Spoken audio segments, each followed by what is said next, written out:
This is the Amp Hour Podcast, released November 12th, 2017. Episode 367. Not really an issue.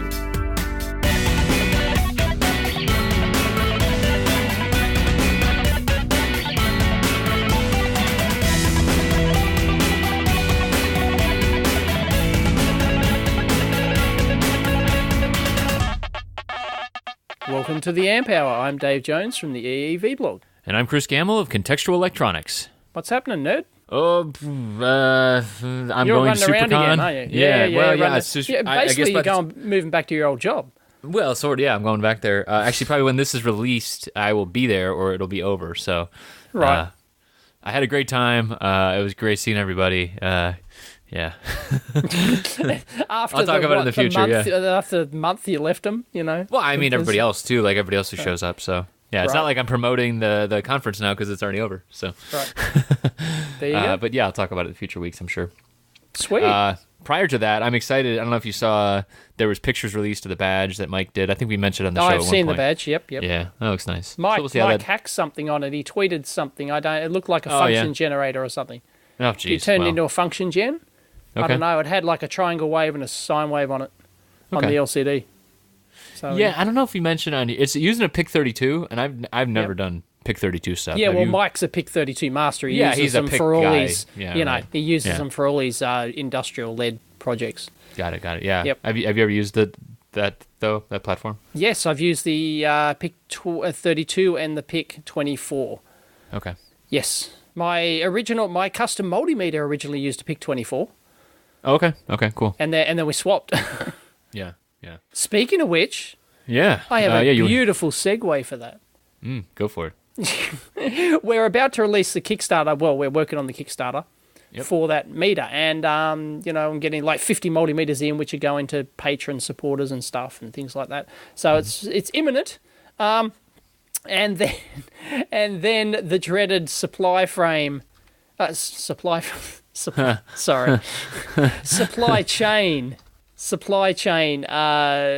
issue rears its ugly head. Oh, yeah, it happens every time. Right. It's right. It's not going to stop me from getting these 50 units. But...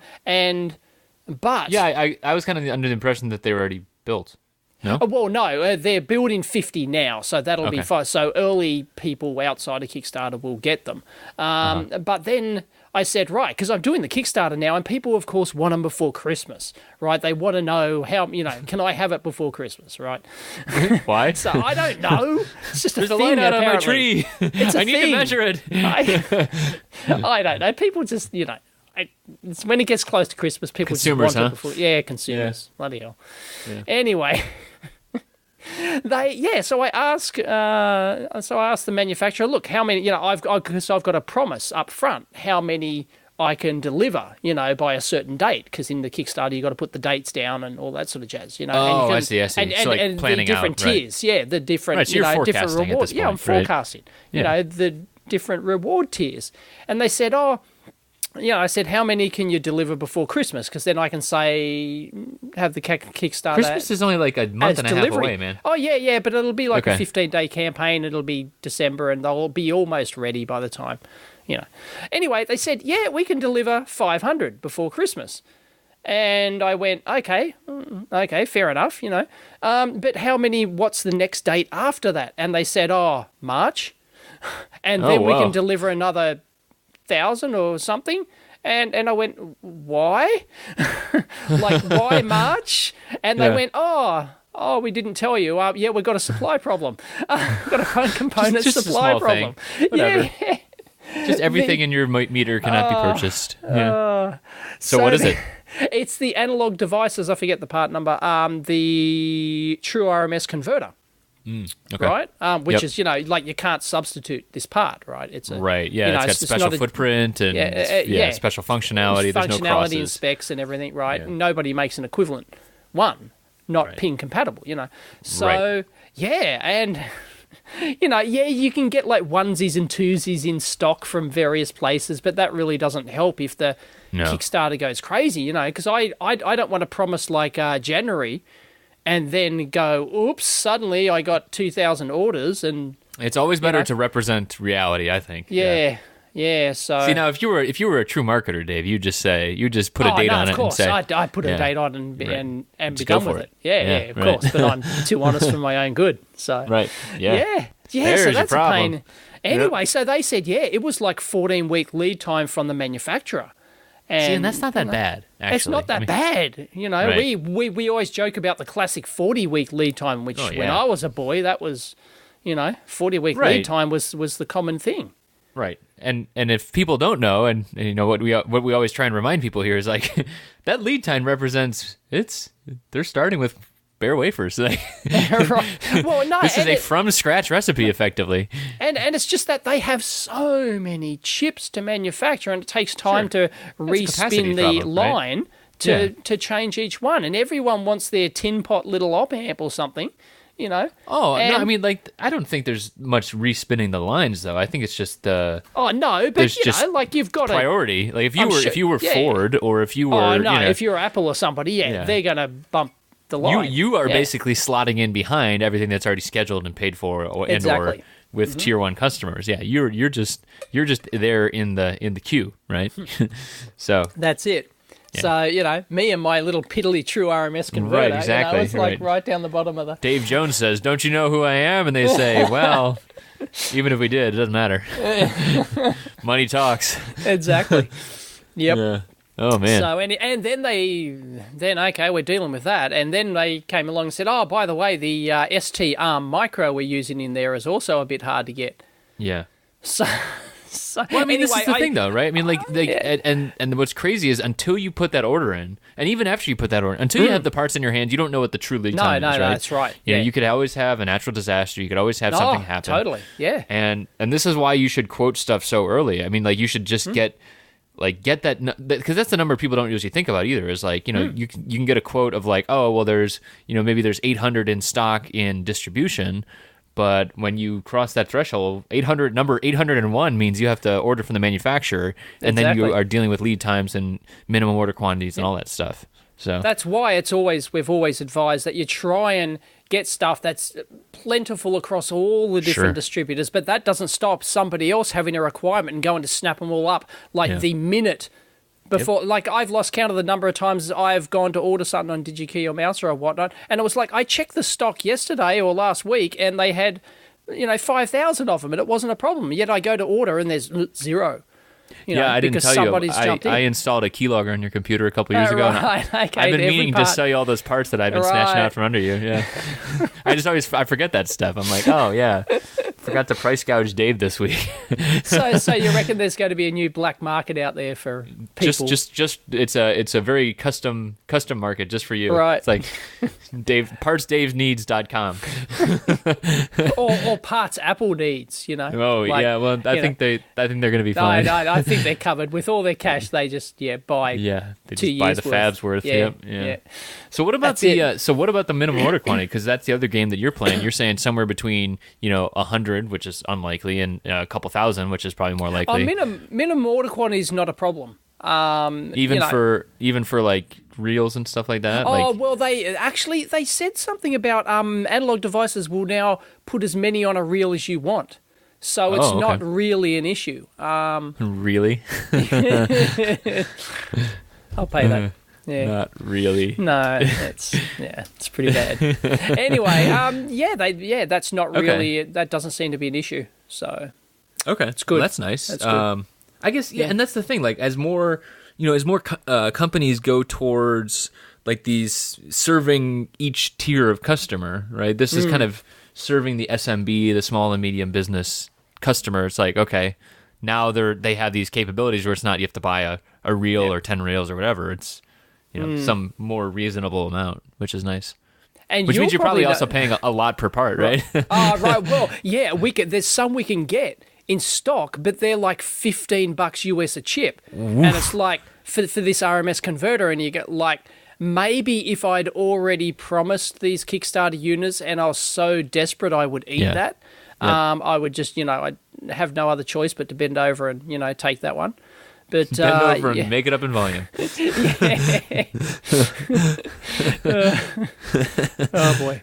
Yeah. How do you make money on free software? That's right. Make it up in volume. Volume, yeah. Anyway, you'll know about this. When you're, like you're desperate, you start searching for parts, so you go to your Octo part or your Fine Chips or whoever, that was your former company. Who was it? Octo part. No, the stuff that I worked on was Fine Chips, yeah. Fine Chips, frame. That's it. Yeah. Fine right. Chips. I don't know, they're all the bloody same. Yeah. And and you get, oh look, it's like 6 different suppliers have them. And curiously, what's that number? Half of them have the same number, and it's like they don't hold stock. It's like that you place the order with them, and they're buying it from Arrow, or Arrow's buying from somebody else, and it's like, no. Well, Arrow has a couple different brands too, and I mean, a couple of them have different brands. Like, so Avnet owns Farnell Element 14 now, and Element 14 has a couple of regions. Yeah, and then Arrow also owns what's that called? Yeah, so if you search Fine Chips and it shows that Avnet have the stock and also Farnell's have the stock, or Element 14, right? They're the same. It's the same stock, probably. Yeah, I don't know if they're listing the same yet, but there's the numbers are the same. I'd say if the numbers are the same, be very, very because that stuff gets there's fed through. 303 in stock at both suppliers. That means I can get 606 chips. Wah. Yeah. No, not going to happen. So. Yeah, it's dangerous. I mean, I think just in general, if you're over that certain amount, I mean, do you have an idea of how many you're going to sell or no? Well, I don't know. That's the problem, I'm sure I could sell. I'd be disappointed if I couldn't sell the 500 before Christmas, for example, like on the initial Kickstarter. Like that'd basically be. And you're saying you can build those before Christmas. We can build those before Christmas. They're saying they can deliver those, and I've now got an account with the courier company, so I can ship them via DHL in a couple of days, via courier and stuff like that. That's a pretty fast build, I gotta say. Yeah. So you do a 15-day build. It's the 8th here. Yeah, like if I start the Kickstarter next Monday, for example, and it runs for 15 days, then the Kickstarter ends at the end of the 1st of December, for example. Sure. Then they can. Oh well, they'll start building before that because we'll know generally because I'll do a promo video. All the early backers will jump in because there's a financial incentive for early backers. So they'll just start churning them out straight away. Right, and you're gonna you would keep enough. You would buy 500 even if you're just gonna put them in your store. Of course, okay. I would. So basically, you're buying. Right. Oh yeah, even if the Kickstarter flops, I'd buy 500 because I'm buying 600. BM235 multimeters each batch, right? I'm ponying up 600 up front. Yep. Yeah, and I've been doing that. So that's just a forecasting thing that you're doing based on based on potential sales. But I don't know how popular it's whether or not the price point's going to appeal, whether or not the video and the feature set appeals to people. I just don't know. Yeah, the Kickstarter video growing. Yeah. Hey, Kickstarter. I've got to make sure to include where I'm not looking at the camera, like I'm talking off camera. Right. Yeah, and the cheesy music in the background. Right. You should do that, but then zoom out and then just have David be like, who are you talking to, man? That's a good idea. Yeah. I like that. You're like, it's Kickstarter, I have to do it. That's pretty good. I'm going to steal that one. Okay, that's great. Yeah, but it just adds time in the video. But it could be fun. Of course. I mean, you're basically, again, you're using it you already know pretty much the market. You know pretty much. Yeah. I'm not going after the general market. So I don't even have to do a video. I could just go here's the meter, and show a photo. Right. It's doesn't really matter. Right. So, because most of the people who are going to buy it are going to come from my audience anyway, from my at the beginning, my promotion of it, Yep. It's not... 1,000 true fans, man. Kevin Kelly. 1,000? Oh, right. What's that? Yeah, you probably got 1,000, right? Oh, yeah, I'm sure I've got a dedicated... We've surely mentioned that before. That's, who'll buy anything, Not buy anything, but they want to support you as a person. They want to support, exactly. Yes. They want to support you, and getting something tangible is Right. It's double win. You get a good DMM. You get to help out Dave. Yep. All right. Well, it sounds like it's on the right path. But you were also saying CAD tools you're having issues with, or no? No, CAD tools. Separate? No, that's a separate issue. But now that you bring it up, hopefully soon there will be a review of CAD tools on the channel. David, too. Oh, man. You guys are bought and paid for. What? What? Which kind of CAD tools? Are we talking mechanical CAD or ECAD? No, mechanical CAD tools. Oh, okay. Then that's fine. Otherwise, I would have said ECAD. Right. No. Sorry. I don't know. We say CAD. I say CAD. I think. Well, ECAD. You know. Yeah. I would have said like PCB tool. Like I would have said. Got it. Oh, interesting. PCB tool.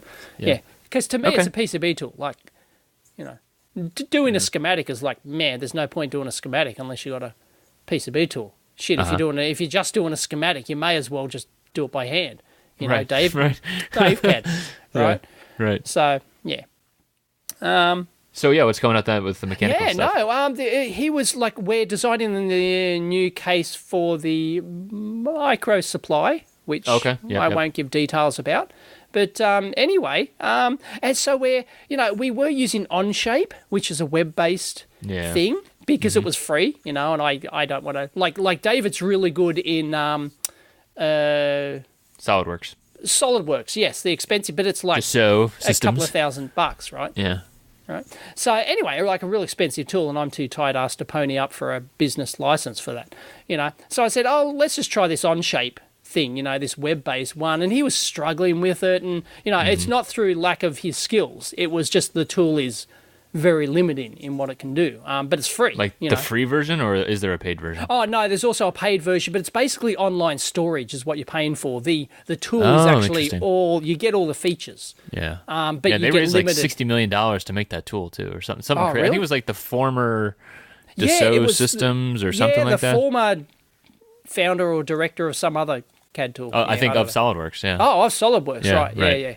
Yeah, so they came over and and we were talking to them at one stage, and they wanted us to promote it or something, and so we were using that just because it was free, and he was struggling with it, so he said, can we find something else? And well, we're looking at all the other alternatives, and then Rhino, which he had used before, which he really loves, so we've actually switched to Rhino now. So now isn't Rhino like I thought that was like a more industrial design, like it is more. Well, that's what we want it for. But they have their pros and cons. So he's going to do a video like showing the differences between these, and it's like a mid-level tool. It's like $1,000, and so he's going to do like a video comparing like a couple of free tools like OpenSCAD and which is horrible command line driven. I mean, some people love it for that. Some people alone, love it, right? Yeah, like especially if you're doing simple shapes. But if that floats your boat, fine, go for it. Yeah. Yep. Yeah. Yeah, I had that once. I tweeted out, what is, I'm looking after it for like a CAD package for me. This was years ago. Everyone said, try OpenSCAD's great. So I download it. Is it OpenSCAD as the command line one? There's that one and there's FreeCAD, yeah. FreeCAD, anyway, whichever one has the freaking command line. So I downloaded it and ran it, and I'm staring at a flashing cursor. Yeah, right. What do I do? What? Where's how do I draw a circle and do a cylinder? It's a Unix system. I know this.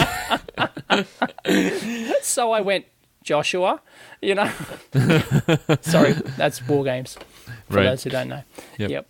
Anyway, that was just, give me a break. It's if they would have known Dave's stuff, right?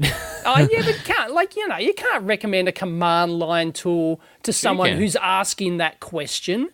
Like, which CAD package? That's just, no. Sure you can. No, that's ridiculous. You got to know your audience, man. You got to know your audience. I would never have suggested that to you. Right. Yeah. Well, that's interesting. So are you guys going to do injection molding? Yes. I'm more interested in hearing your perspective on that, because that I can show you maybe some photos later. Okay. Oh, I get to see it, huh? Okay. Yeah, you get to see it. Cool. But no one else gets to see it. Yes. Finally because paying otherwise off. there's 7 too years much. in, Chris gets some secrets. Yes. It is literally that old, this project. what, 7 years old? Yeah. Oh, wow. Okay. I'm not kidding. I did my first micro supply project. I remember I was still working at Altium, and I can remember showing actually my second prototype. I showed my second prototype to Leo Simpson at Silicon Chip, who happened to drop by Altium one day and walked by my I think you'd mentioned that on here before. Office. Yeah. And I said, oh, hey, check it out. I'm thinking about publishing this one, and he loved it. And that was like 7 years ago. At least. That's some time, man. Yeah. Dave Jones plays the long game, folks. Longest unfinished project. Who can beat it? Come on. Come on. I think it's 8 years or something. Yeah, so, right. Yep. Okay. But no, I'm just curious about if you guys go the injection molding path, because there's just a lot of part of it. There will a lot be of pitfalls. Yeah, there's right. Yep. Like, would David want to do the mold design too? I mean, or would you outsource that? Oh no, we just throw it to some sort of manufacturer. But he but he knows all. I'll just hit the auto wrap button; it'll be fine. But he knows all about like the pull-in processes and stuff like that. He knows like not to include this on the part because that won't work with the pull-in process when they get. Has he done it before? Yeah, okay. Several times. So he knows what he's doing. Okay. Yeah, and he's just wandered in. All right, I can hear that. Yeah. It's time to grease the door hinge on your door, right. buddy. Grease the door hinge. Yeah. Yeah. Anyway, so cool. No, that'll be an interesting process to follow along with. Yeah. Isn't it, David? We're working on the video reviewing the CAD packages. Yeah. Which one? Rhino? Yeah, Rhino, SolidWorks, Onshape, and maybe Inventor. Maybe Inventor. I was going to say, no Fusion 360? That's the one No Fusion 360? Chris Campbell. I probably should, but it's like, maybe I should do Fusion 360 versus Onshape versus... Because then they're in the same kind of... Yeah, if he does it by they're tiers, that would be good. Yeah, they're in the same tiered. Yeah, maybe we can release several videos. There you go. Because I do seem... Yeah, if I do... And we'll try not to talk to David too much over... This is like when your mom's talking on a cell phone. Right. Tell him to get his ass to work earlier. Slide. In Sydney, are you kidding? Oh yeah, is it a late city there? No, you just don't drive during peak hour if you can humanly avoid it. Right. Suicidal. Yeah. Well, that's cool, man. Sounds like you guys you are turning into a proper design agency over there. Yeah, well, that's what he's here for. I was gonna say, who do we call if people want to hire you out for a design? I don't know if I should tell this story. Should I? I don't know. I don't know. You tell me, man. Know. Well, I won't mention who it is, but I've had somebody contact me. They've seen my videos. I won't say what the product is, but they've they wanted to. They've got this company and they want me to design this widget for them, right? And it's like a leading edge widget. Anyway, okay. like it's like really high performance. High performance, big brand name too, or no? Sorry? Big brand name as well, or no? Big brand? No. Okay. What? No. Anyway, he runs. And there's a contract with NASA, and there's So like, first of all, I said no. I don't do contract design work anymore. I just don't have the time to do it. Right. I don't have the time nor inclination to do it anymore. I used to, but no. I've got my own business now, and fine. Then he came back and said, but look, would X amount of dollars change your mind? And it was quite a substantial number of X's, right? And right. And I go, no, look, I just, I'm not interested, Right, that's a tough thing from a consulting standpoint too. Like sometimes, like you can set your price to like the point where you say, oh well, I'll do it for X, and they like, oh sure. Yeah, and then you go, oh shit, I didn't really want that job. Yeah, exactly. Yeah. It's tough.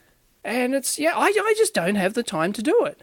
No, of course. And nor the inclination to work on other people's stuff anymore. Well, I think that's a more baseline thing, right? Yeah, it'd have to be something interesting. Like I'm not going to do it for the money. If it's just for the money, you do something because it fits your channel or fits your... if I could do videos on it, or if it's a community thing, maybe, there's got to be some other incentive rather than money. Sure. Anyway, so, will this do it? And I said, no, and he, and then he just, he went away for a week. In my case, when I get that, usually I start throwing names at them instead, right? Well, that's what I'd love he to pass asked on to for. my best references that I have. Yeah, because, honestly... that's the only way you're gonna get out of that. So, right, yeah. Well, he did ask for that. Do you know anyone else who can do it? Yeah. Who's into this sort of stuff? I don't know. I'm always wary about like people that lead with money too. Yeah. Well, I'm wary with people that lead with promises as well. Oh, yeah. And would it change your mind if I got you to build the thing so that, so he's appealing to my business? Look, I'll contract you to build it as well. So you can, and we're going to make, Yeah, but your business isn't building millions of these things. It's like. Your business is showing things. Right. Yeah, exactly. And then with the sometimes side those things are of, also exactly right. Yeah, selling little niche products and stuff like that. Right. Yeah. Right. And that's good though. That's mature, man. That's knowing thyself, right? Yep. Yeah. And then they try to appeal to your ego. Oh, but don't you want to be? You're the best. You're the best. I've never seen anyone better. I know you can do it. And like. See, that's just lazy too, man. If you're the best, that's just they're not watching enough YouTube channels. Yeah, exactly. There's many people out there who could do this. But it's just anyway. So they came back a third time and trying to be as polite as possible, but anyway, people with promises, because I've been burned. So many times before. I've taken on jobs on the promise that there's going to be, that I would either supply the thing or there'd be more work or whatnot, and they all fail. They never come through. No. It's crazy. So you've got to assume as a contractor, you have to assume that that the deal is going to fall through. Like if they're promising work. Or they're promising, X number of units and you'll be a commission on each one. You've got to assume that is not going to work out. Oh, I agree with that. Yeah. Yeah. Right. Totally. Like work starts when you get half the contract money in your bank account, right, and the rest is paid upon completion. And, that's it. With So, consulting. Who don't miss that? I don't miss it at all. That's why I just turn them. And I get a constant, influx in my inbox of people wanting me to do design work because they've seen my videos or whatnot, and have to turn them all down. Well, anyway, what about? I really don't know what to say past that other than how about that iPhone? Oh, this is an interesting thing. Yes, a new iPhone X, right? Right. Who cares? Who cares about the iPhone X? I don't really care about the final product, but man, I don't mind looking inside this thing. There's some cool engineering going inside. Yeah. But did you know? I saw you tweet about. I know what you're about to say, but yeah. What? Oh. That is down the street from you. They did that teardown literally within walking distance down the street from me. See, okay, I believe you, and yet everybody in those videos has an American accent. So they do. Do you have like an enclave of Americans or what? No, it's because the time zone, dummy. You should know about time zones, right? Australia gets the product first, right? So what they do is they fly out here to Sydney because Sydney's the easternmost, they could have... say Auckland, the easternmost. They probably could have gone to New Zealand, right? Yeah. But anyway, they chose to come to Sydney, and so they stand in line at the local Castle Hill shopping centre here at the Apple store. There, they get one of the first units, and then they drive 10 minutes down the road. Just to pop that sucker open, yeah. And there's a huge contract manufacturer just within spitting distance of my lab, and they've got all the the blowing the hot air tools to get, these two boards have to be separated with a massive hot air system, and they've got all the tools. So what they do is they fly a team in from the US like days before with all their tools, all their video equipment, all their tools to disassemble, their cameras and everything else, and their studio lights, and they set up in the office in the boardroom of this local assembly company, and they tear that shit apart. They tear that shit apart, and they've apparently got 16 hours to do it before it goes on sale in the US. So they've got 16 hours to tear it down, photograph it, do all the stuff, and then upload the content before it's released in the US. And that's how they do it. That is a weird job. I will say that. So if I knew that, I would have done a behind the scenes thing of watching them do it, Or I could. I don't think they would have liked that. You would have been like, I'm just going to post this before you guys. You cool? We cool? Yeah. Well, right. Yeah. Or I. Sorry. We were like joking that, hey, maybe we should just beat them to it next time, you know. And it'd be funny if we like I'll stand in line with them and then, you know, like, yeah. Let's see who can release I don't think you care that much. Content first. No, I don't care that much. Yeah. Right. Oh, man. Well, anyway, if people haven't seen it, it's a great teardown. It's surprising. So why should we care, right? From a consumer perspective, I don't personally care. I'm not anywhere near buying one of these things. It's $1,200 for a phone. It's, you know, but there's some interesting stuff. Like, so first off, I always think it's really interesting the amount of battery space, right? So basically, this whole thing is single layer, right? The whole phone is basically it's like a screen layer, and then it's got a layer of stuff, and then within that layer of stuff, 60% of it is battery. Yeah, maybe more. Yeah. I don't know. Well, it has to be because you know. Right. So then of the remaining percentage wise, it's probably 30% circuit boards, and then probably 10% is like camera modules that are like flex boards. What is that called? Like mixed media or whatever. So it's like rigid flex, where it's like some parts are circuit board, some parts are flex. And have they got two batteries in there? Looks like there are multiple components, yeah. So like they're different cells packed in there. Oh, I don't think they're used separately though. Oh, okay, right. Yeah, it's used as one big pack. Yeah, right. Interesting. Yeah, and I'd love to know how many layers this board is, because there is no routing room on the top. It's like they're dropping down every via. Right. Every single one is. And the really crazy thing is the outside of it. So they did RF shielding. I think what they did is they sandwiched this thing with like it's like a castle wall, kind of like if we're kind of trying to talk about visualizing it. Yeah. Right. So they basically built up the walls. I think by like adding extra layers of PCB material. Yeah, they're actually fiberglass. Yeah. Yeah, and then they put a lid on them. Yeah. Right. Well, they drilled down through them, right, as vias, and then they filled the vias with solder. And then the lid, like you're saying, is soldered on. So that's why they needed this big hot air machine to do it. Like, you can't do it with a regular hot air machine. You need, like, this huge, massive, wide nozzle that goes over the whole thing, and then, boom, pop the whole thing off. Right. So. And then there's just a whole bunch of, then there's just a bunch of chips. And then that gets this crazy thing, too, is that within each of these chips, then there's, smaller subsystems and smaller subsystems, right? These are, some of them are SIPs, some of them are SOMs, or whatever the hell the acronyms are. So it's just layer on layer on layer. So really it's like big packages and then capacitors, and that's about it. And connectors. So. Yeah, it's absolutely amazing. Yeah. Did you see the one in the big red box? This is a tweet that someone had sent out. No. So it's the Wi-Fi Bluetooth module, Apple and Murata. And someone sent out a tweet about it, and they said, only at Apple do you get to put a cutout in the actual package. There's like a capacitor where they basically formed the shield for this thing around the capacitor. Like they needed a large scale ceramic cap. Yep. So yeah, it's crazy. Interesting. Speaking of which, I just released a video just before. I saw that. I was going to ask you about that. Went through it. Yeah, I have ceramic capacitor cracking. And many different ways to avoid it. Okay. How would I avoid it, Dave? How would you avoid it? I'm glad you asked. There are several methods. One is to simply stop. If people don't know, when you flex a PCB, right? It can be a subtle flex when you plug in a connector onto a PCB.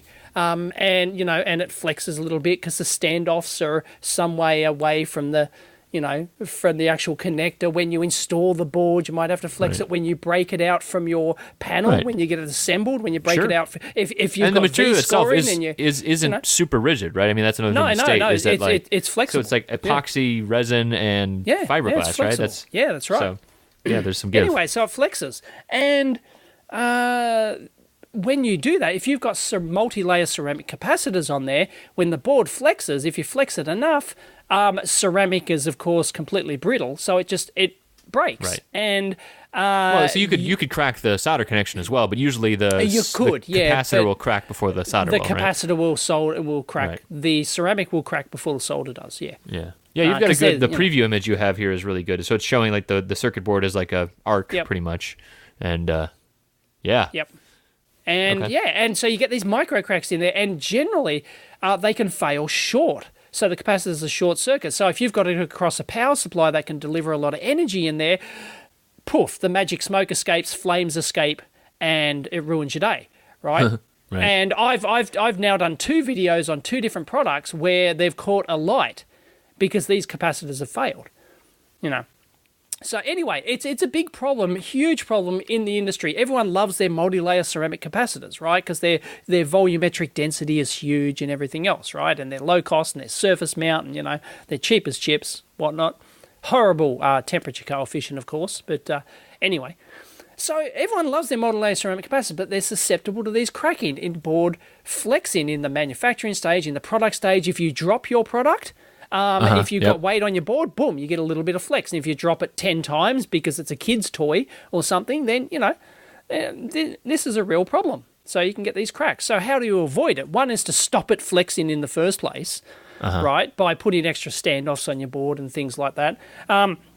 Another is simply reorienting the capacitor along, because they actually break along a longitudinal axis, right? The flex. So if you simply rotate your component 90 degrees to the flexion point, that can often fix the problem, right? Or eliminate it entirely, right? Or reduce the effect, etc.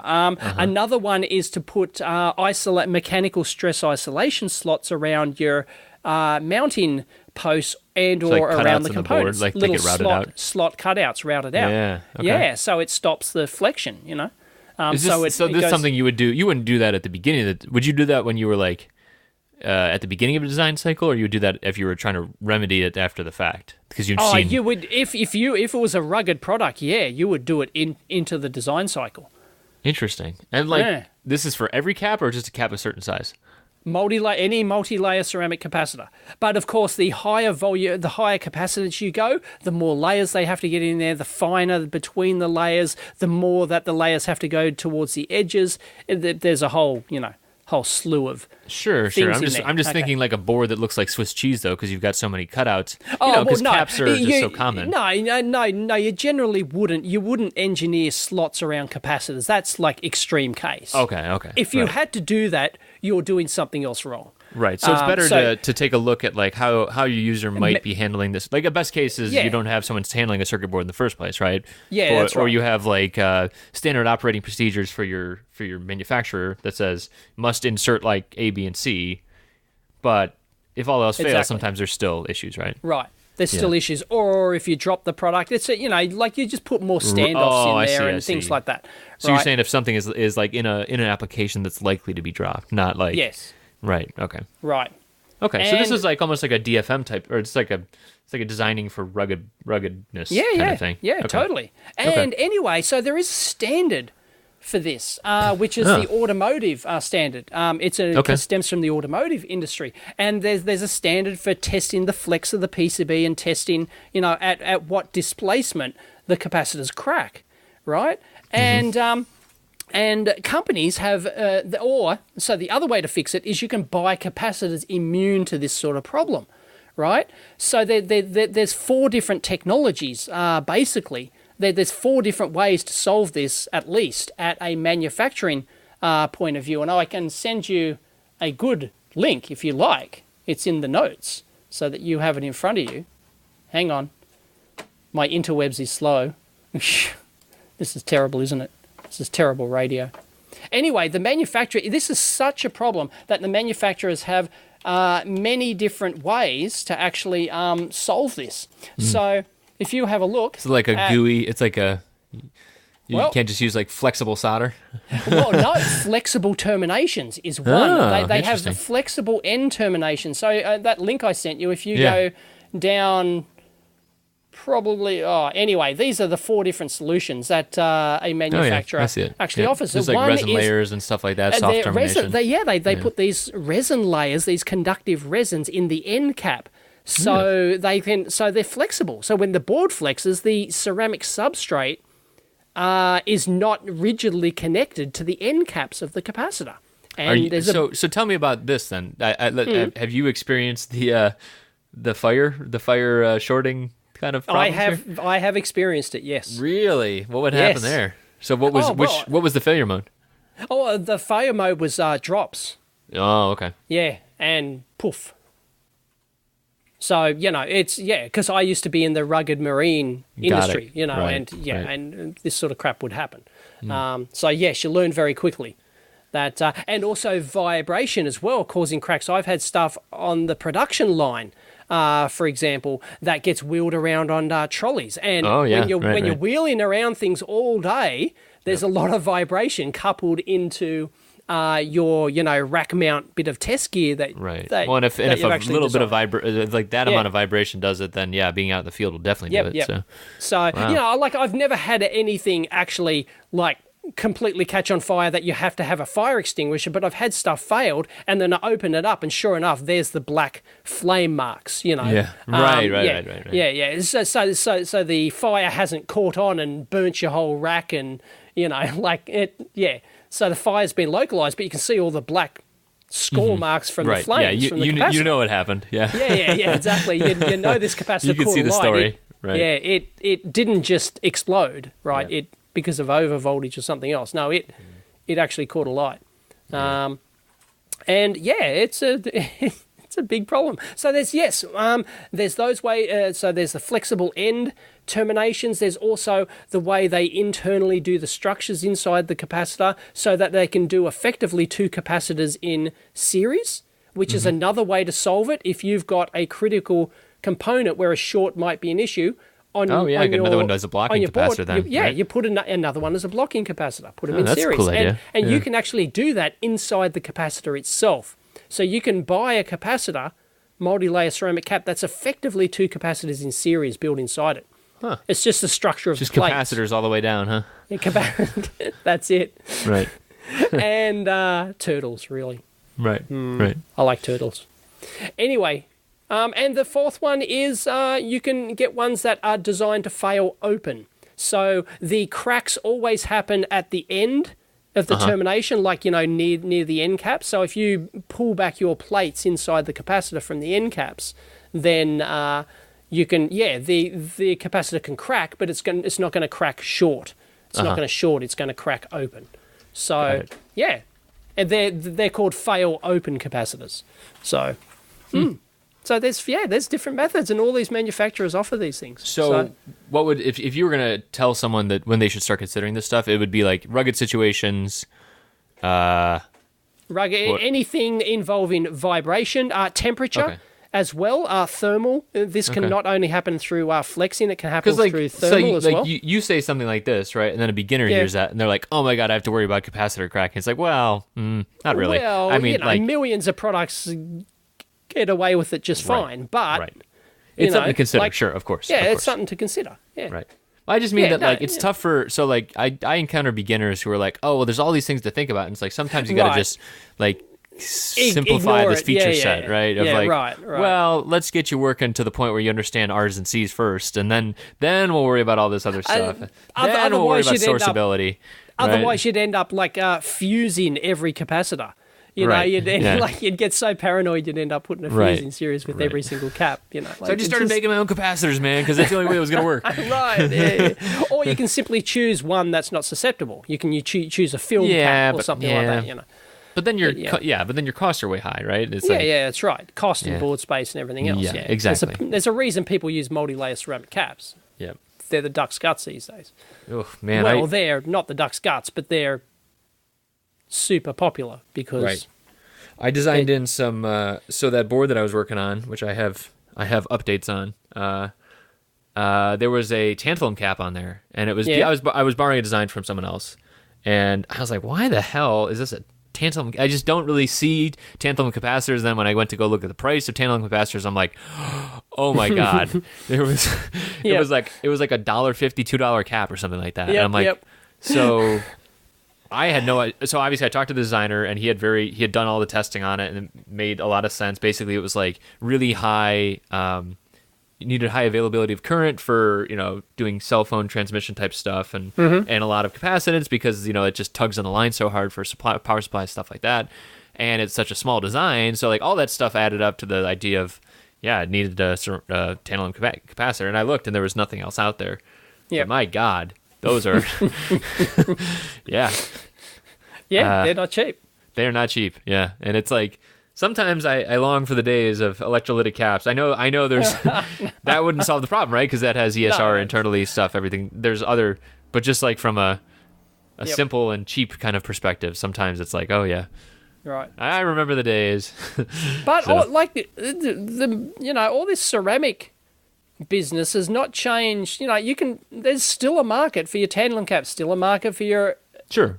electrolytic caps. There are film caps. They all still have their niches. Yeah. There's no one magic technology that's come along and gone, well, that's the obvious one to use. The one that I've seen. So I was talking to someone about that because like the one that I've seen is that a lot of the former electrolytic caps are getting replaced with the aluminum electrolytic simply because surface mount, being able to pick and place them still is like, that's one of the bigger constraints, right? So being able to avoid the through hole process is important. And there's solid ones as well.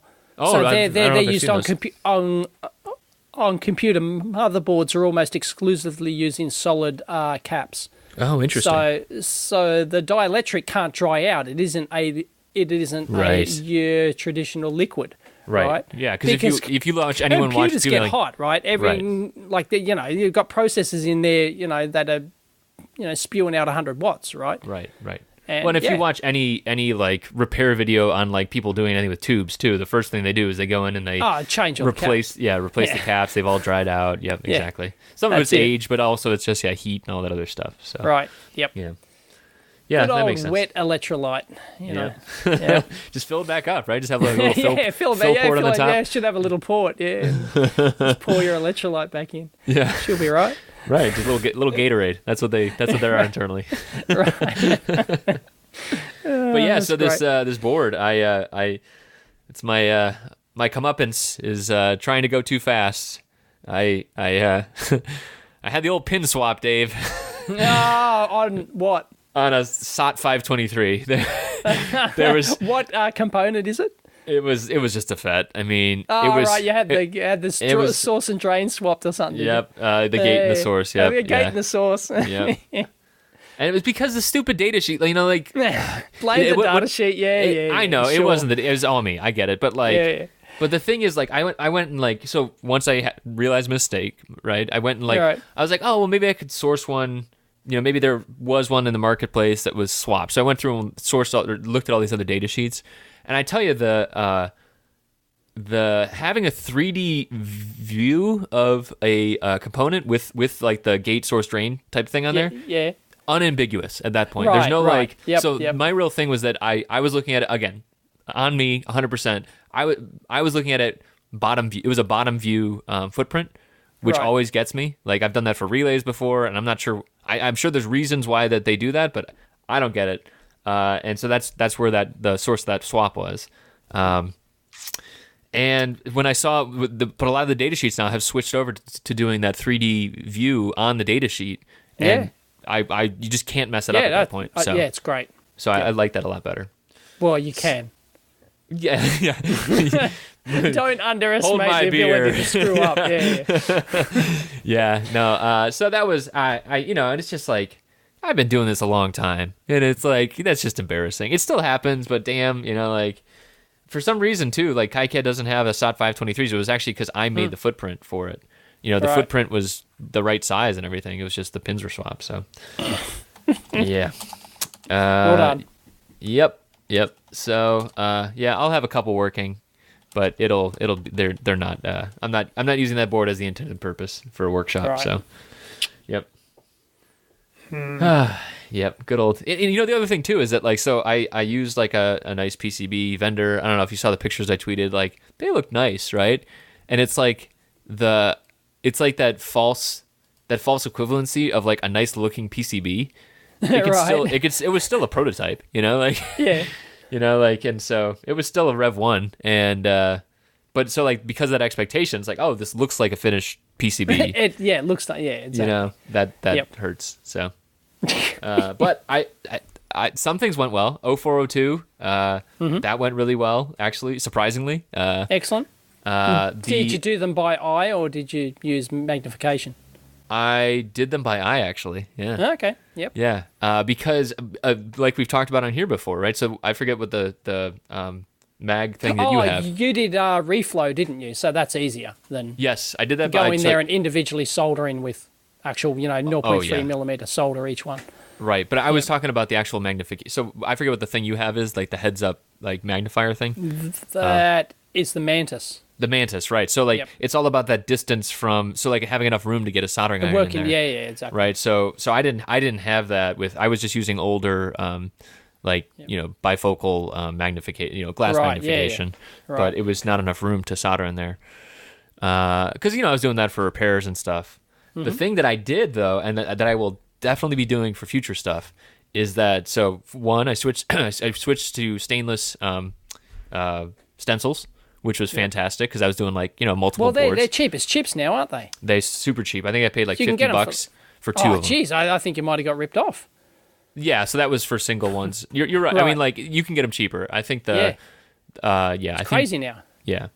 Yeah, big saw laser cut. They just churn them out like they're nothing. Right. So the thing that I did though that I had not done before is I used a laser cutter to make a work holder for it. So I took the board, the edge cuts file, and then I transferred that as a DXF, and then I cut it out of just wood, and then I made like a jig for doing this. In the past it's not like this is anything groundbreaking, but in the past I had used basically just like rulers, like Osh Stencil sends you like right angle rulers that you can kind of tape into, but in terms of repeatability it's not really there. In this case, the board was like literally like custom fit into this thing, and if you got a couple of hundred, you would, right? You'd go to that. If you got 10, you just wouldn't bother, right? Maybe. I mean, I don't know. This is for, so these were already cut out too. Like, so this wasn't like this wasn't a panel. This was actually a cutout board with rounded edges and stuff. I've had no problem with just the right angle ruler thing, and you just put some tape on the stencil and flap it over, and Bob's your uncle. Okay, well, I've had mixed success with that in the past. I mean, it's doable, but I think with the smaller stuff too, this really helped line it up and made it repeatable. So, cool. Plus I got a laser cutter working for I those things are pieces of shit, man. Like they're printer driver, they're Windows printer drivers. I mean, I'm not the first person to complain about these, but it's all in the software, right? It's all in the software. I guess so. Maybe it's because this is like a really low cost one. Right. Yeah, it's one of those $1,000 laser cutters, is it? But it's like, so first off, it uses back to David's review thing. Like it uses AutoCAD, which it's like, okay, I've never used AutoCAD before, and then it's like the requirements are it has to like the way that it determines what's a cutout versus like a etch versus whatever. It's like the color of the line and the thickness of the line and the whatever, and it's just it's painful. It's really painful, yeah. So yep, you get what SVGs you pay for. and DXFs and whatever the hell, the PDFs sometimes, and then the scaling. It's like that's a DXFs or unitless, right? So you just have to you have to say, oh well, by the way, that's millimeters. It's like it's practically a universal rule. If you buy something like some no-name cheap thing, the software is never ever good. Right. Yep. Never. Yeah. I can't remember one case where I've gone, geez, that's nice software. Shame about the hardware. I find too that so a lot of companies that are focused on building the hardware, the software is just, it's an afterthought. Like sometimes it gets better, of course. But most of the time it does not. I don't. Right. I don't want to disparage our own here, but hardware makers are not usually thinking oh, what a great user interface is important. Yeah, exactly. This is a great UI. The flow is really nice. Right. I've heard that the other mill, whatever the hell they're calling that these days, that's well thought out. More like from a software mindset. But I don't know. Oh, and actually, maybe it's like the modern, maybe just more modern tools. Because Shahryar, he did a review of that Nomad as well. Yep. And I've met Robert before, the guy that does whatever the cam program is there, Art Cam or whatever it is that's tied to the Nomad. That's a nice program. So right. Yeah, software. The bane of our existence. Is that like just tied to that unit, or is that like universal software? It's universal, but then it's Right. like basically the unit was built after the software, which is an interesting model. So Interesting, yeah. yeah. It's a nice unit. I mean, Acharya of course does a great review. We'll link it. But yeah, it's Cool. It's still like we've talked about many times on the show in the past. It's still milling. So, good luck. There's a drill bit coming down, it spins and it cuts copper. Yeah, right. Yeah. So yeah. So what else is on our list? We got other stuff on our list. We're not talking about the 3mm TSMC fab. That's just no. Yeah. Did you see this? The survey of $1 microcontrollers. This is that's a nice, brilliant. Nice document. Yeah, that was actually on the EV. That started on the EV blog forum. Really? The guy who did that. Sorry, I don't know his name. I don't have the link here. Jay Carlson. Right. And started on the EV blog forum. He asked which micros should I actually review, and he did 20 of them. 20 something, yeah. 20-something micro, and not only he had to download and install the development tool for each one. Then he benchmarked each one. He recompiled the same software, benchmarking software for each one, and then has a table of all their compile speeds and their execution speeds and their clock cycles. And wow, yeah, can't imagine the amount of work that went into that. This is like the wire cutter. This is like wire cutter for micros, right? This would be an amazing service, but the problem is just there's not enough people that would need it. We love it, right? But right, yeah, This is very nice. So hats off, Jay. I'm sure you're getting lots of good feedback, but yep, the Amp Hour loves it. Wow, yeah, it's a ridiculous amount of work. I can't. Yeah. And it's interesting too because he's in different fields as well. So he's got STM32. I think they're kind of lower cost, right? Yeah, there's and PIC 32. there's your lower ones, your lesser known ones, Holtec and things like that, which you find in your one hung low products, but nobody ever talks about. Try and go find a forum thread on Holtec. Right. I'm using my Holtec processor, and no, right? It's used in China in farting novelty toys, and that's it, right? And so. He's done all that. Yeah, and it looks like nothing's above I think I'm not sure so they're all Cortex M0 and below, it looks like equivalent. Right. Yeah, I'm sure he mentions this somewhere in here. So, but I'm sure these there's are some requirements. It's not super powerful, right? Because then you start getting into crazy feature sets and lots of processing power and So this is I'm sure it was based on his needs. The micro had to cost under $1 in volume from the regular suppliers. Got it. Yep. So that makes sense. That's in the title. Yeah.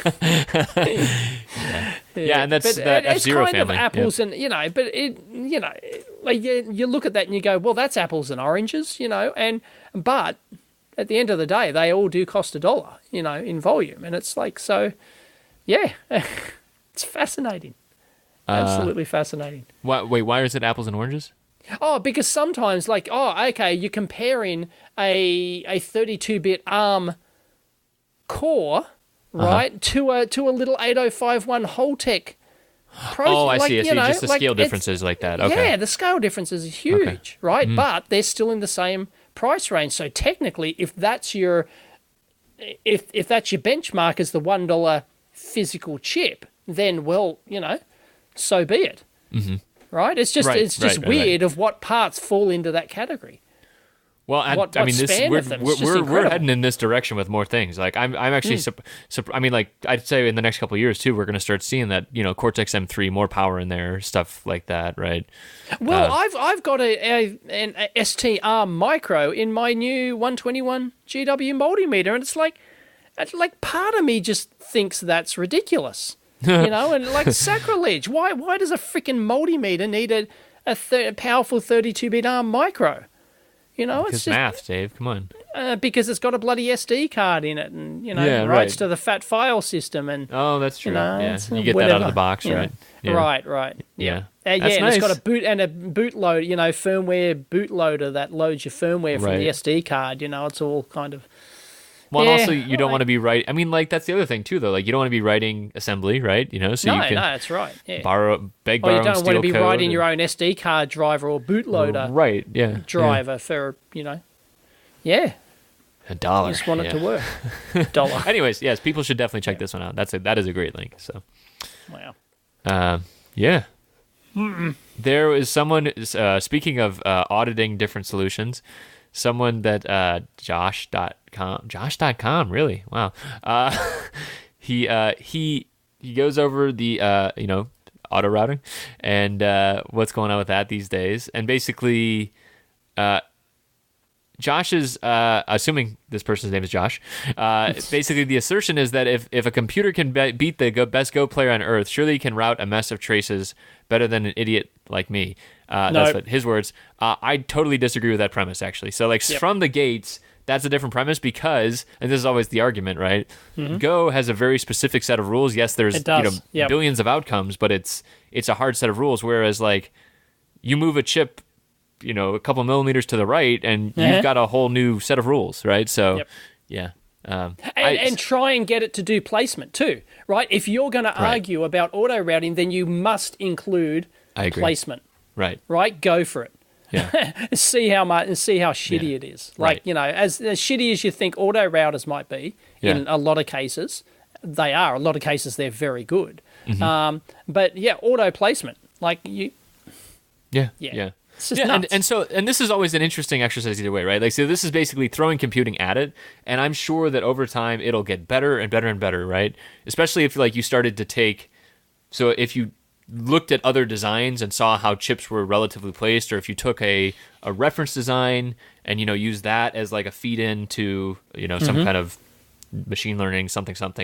Chris doesn't know what he's talking about, but the idea is that it's learning basically by averaging other designs, right? If you could do that kind of stuff, then maybe it starts moving towards the placement, and I'm sure that's stuff over time, but people probably aren't going to do that anytime soon. So interesting. It's just a state of the art kind of. It's a quick survey of what's going on these days. What auto my T-shirt still holds. Use? Oh, okay, different ones. Did he? Oh, yeah, he's actually comparing. Yeah, free route and then dip trays. I think these are some of the free ones. Connect, right. I don't know what that is. So, Connect, Electra. Rumex. It's interesting, too, just to see how they, perform against one another. Like you said, he's not, some of them do perform well. The high-paid tools have a pretty good start on a lot of that stuff. But, yeah. So this is it's just a look at, it's a survey of what's going on these days, especially free tools. So cool. All right. Yep. What else? We're going on down the list. I lost my list. The sound of dial-up. That was fun. I'm sure that you knew some of this stuff. I didn't know any of that stuff. No, you young whippersnappers don't know this. I know what it sounds like. I mean, I was using it, but I just never developed with it, so... A video is on my to-do. It's on my to-do list, which is should I spoil it? Anyway, it involves dial-up. Oh, okay. It involves dial-up. So cool. Yep. Anyway. Yep. Okay. The good old days. Yeah. Nice. Yeah, they're just analysing the modem sex sound. The which modem is what it was sex called. Sound. Oh, as they talk to one another and they talk to one another. Mate. They're having Yes, right. Okay. Yep, makes sense. Another link that I like that apparently it's always interesting to see these things that I love and then nobody else gives a shit about on Reddit, which is what Reddit's great for, right? But since we run the show, we get to pull out the ones we care about anyways. So Chris Quintero from Bolt, I love what Chris and Ben and Kate, they all write for the Bolt blog, but basically they do a once a year state of hardware funding. So it's just kind of interesting taking a look at what's getting money, right? Obviously there's a lot of another company shut down, Dave. I don't know if you saw the that really expensive tea maker. Tea maker? No. Yeah. Oh, there's God. another fail.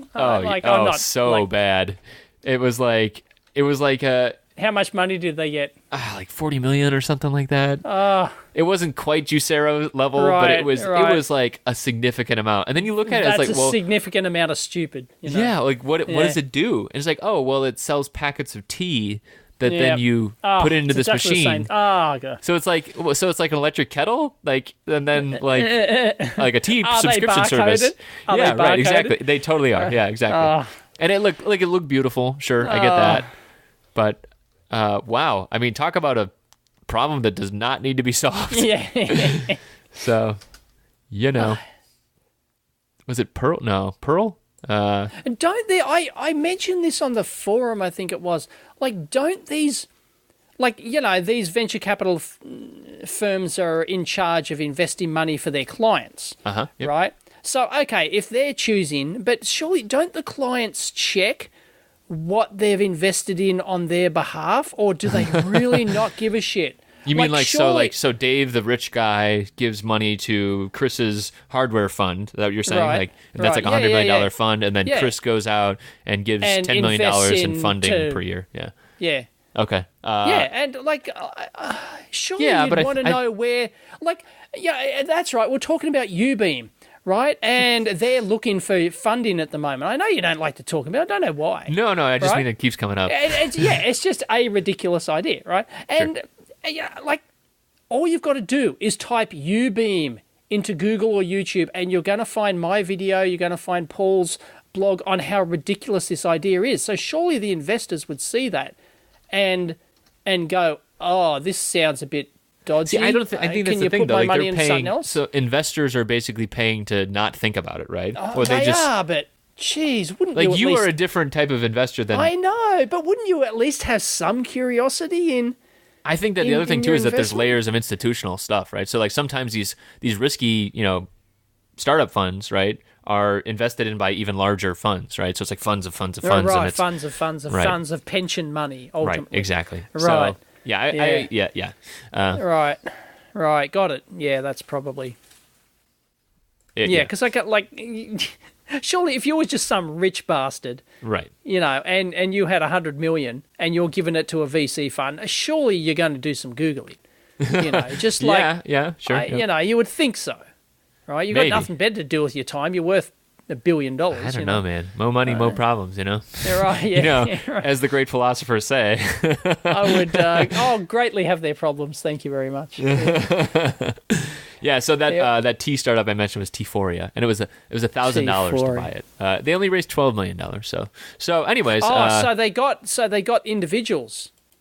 They sucked in individuals, just like the no. Like that's the how much it Raycon costs to Solar buy one. the device. That's how much. Oh, what? Yeah. $1,000 Yeah. for a machine that makes tea. The tea industry is a massive one, according to TechCrunch. Yeah, well, we know because people like it because it's cheap, and tea is delicious and is not required with $1,000 machine. I totally disagree with it. I don't understand tea at all. I don't. Well, it's okay. You don't like coffee flavored either. So. Hot. I don't understand flavored hot water. I don't get it. You also don't like caffeine, so like. No, I don't. All of these things conspire against you. That Yep. Yeah. Anyway. You and I haven't talked in a while, have we? There is a great YouTube channel. Who was that who linked me to this? Oh, the Vintage Tech Museum. Have we mentioned that on this channel before? Don't think so. So we had talked to... Oh, we didn't talk to him. Sorry. It was in that book about Bell Labs, right? I think maybe Jeff Kaiser, when he was on the show, he mentioned it. But basically, like early satellites, right? So like the early... but AT&T sent up, basically, Telstar. And basically this is a video about it from the Vintage Tech Museum. And it's just fantastic, right? So like just history of, just like 1960s people in the lab working on satellites that looks like a Death Star kind of thing. So I love how they produced videos back in the old days. They got the intro title and and like the orchestral music, right? Yeah, the orchestra. The production values were phenomenal. Well, they had to be. You couldn't do this on your computer, man. Like, I know. You and me, we would not be in this business, Like. It's just amazing the effort they put into these videos. Well, the other thing is they made a lot of money. That was the other thing. Tektronix is making a lot of money. Yeah. Yeah. Anyway, that's great. Yeah. When is the last time we were talking? Was it? I guess I talked to Jeff 2 weeks ago, and then last week I posted our 1 year's worth of amp hour, right? So. Right. Yep. So I guess it's been 3 weeks at least. Anything else on here? Oh, I was on the Macrofab podcast right after our last episode you and I recorded, so Right. people want to hear me talk more about that design that flopped. Speaking of YouTube channels, did you hear about Cody's Lab? I did, yeah. I think I saw your stuff about it, yeah. Yeah, and then he's back AVE now. He's reposted the. Yep. Yeah, I had actually never heard of that channel before.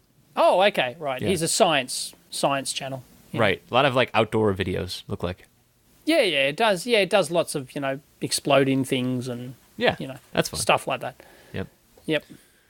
And anyway, two strikes, and he was barred from uploading for 2 weeks. Yep. But it got fixed after like 3 days, 2 or 3 days or something, because everyone protested. But it's just ridiculous. Something's got to change. Well, you can't have established channels with 1 million subscribers. Right. You can't have just like 2 people could go out and flag 2 separate videos as inappropriate, and bam, you cannot upload another video. Right. You're, if you want to pee in Dave's pool, you know how to do it now, folks. It's just ridiculous. Right. Yeah. Well, if they adhere to the #1 internet rule, right? Don't be a dick. Then. Right. Yeah. But unfortunately, being the internet, their automated bot is inherently a dick. It's just Yep. Crazy. One last one. There is a $500 LED. Did you see that video that it was posted? Oh, another one of those big, stupid Chinese LEDs, is it? I had never seen these before. Or it could be a good quality brand. Oh, no, I've had companies offer to send me those big things. Who uses these things? That's what I don't understand. They're like work sites and stuff like that. Factories who want to, hang them from the. Usually they're designed to be hung from the ceiling or whatnot, and actually, light up a factory and stuff like that. What? What not? What not? Sorry. I don't get it. Like watts? Like 500 watts? Oh, God. Sorry, that was terrible. That's pretty bad, yeah. That wasn't the least bit humorous. I'm sorry. Maybe I'm laughing. I'm grouched laughing. today. Yeah. But yeah. Anyway, designed to hang from this. I've got a couple of them actually. I think I did a teardown of one. It wasn't quite 500. I think it was 100 watts or something. Okay. And they're designed to hang from the ceiling. I actually installed them in my bunker. Because it's got high, like you can't put them on like regular height roofs. They're designed to go on, high factory roofs. And things so if you're like in a Walmart or something, like the ones that they use the totally. what are the sodium hardware sodium store something. And, the sodium lights and things like that. Yeah. These are designed to be replacements for those. Interesting. Okay, so that's where it comes from. So I didn't really get because he was showing it like outside as like a like a focused like beam kind of thing as well. Okay. Usually they're not focused. Well, you can get different ones, but usually they're designed to be like broad dispersion factory type lighting. Right. So yeah. And I guess just like the point source kind of thing. But anyways, it's just interesting seeing this large of an LED. It's big. Yeah. Yeah. So. Yeah, because like 500 watts. It's like LEDs are only like 30% efficient, right? Yeah. So if that's a lot of power you've got to get rid of, and you can't have fans on them. Right, so this one does, yeah. Oh, it's got a fan on the back of the unit. So it's got a fan. So it's got a radiator basically. So it's got a bunch of copper heat tubes pipes. off the back. Heat pipes, thank you. Heat tubes. And then into a radiator, and then the radiator has a fan attached. Oh, okay. So that's Like, the ones I've seen are all sort of passive. Okay. Yeah. Maybe that's 100 watts versus 500, right? The 500, right, yeah. Yeah. Exactly, yeah, because 500, like, it's 20-30% efficient. It's got to light up, it's got to dissipate a lot of heat. Right. So, yeah, they have to be big, bulky heat sinks. Right, yep. And, Yeah. Cool. Interesting. Well, anything else? No. Okay. We're way over. People can, always check our subreddit, so. Of course. It's the place to be there or be square. And thank you to our Patreon supporters. We always appreciate that. We actually, I picking and choosing which ones I actually charge for in terms of terms of content. Yeah, like last week when I reposted worthy. that one. Yeah, I didn't. Yeah, right. That's not worth it. Right. So. Yep.